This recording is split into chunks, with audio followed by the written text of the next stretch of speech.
نماز نہ چھوڑ، جیسی کیسی ہو، ٹکر بھی ہو، پڑھو صحیح، چھوڑو نہیں۔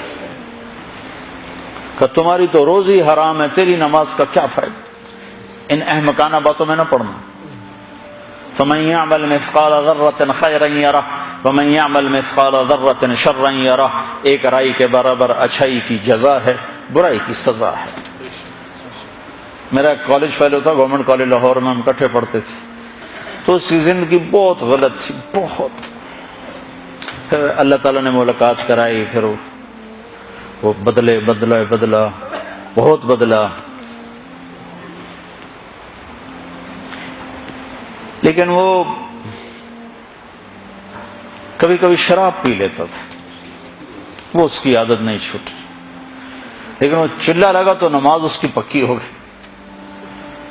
تو ایک دفعہ وہ گھر کے دروازے پر ہی پڑا ہوا تھا، تو پولیس اٹھا کے لے گئی۔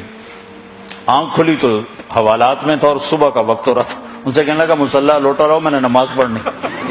تو کہنے لگے واہ جی واہ، شراباں پی کے نمازاں پڑھ دے ہو؟ کہنے لگا جو گناہ کیتا تے نیکی نہ کرا۔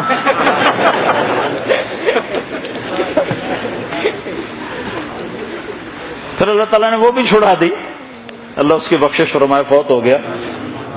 تو ویسے اس کا قصہ یاد آیا، انہوں نے کہا جب میں گناہ کیتا تے نیکی نہ کرا۔ اتبع سیئۃ الحسنہ، میرے نبی نے خود فرمایا جب گناہ ہو جائے فوراً نیکی کرو، فوراً نیکی کرو، تاکہ اس کا کوئی ادلا بدلا ہو جائے۔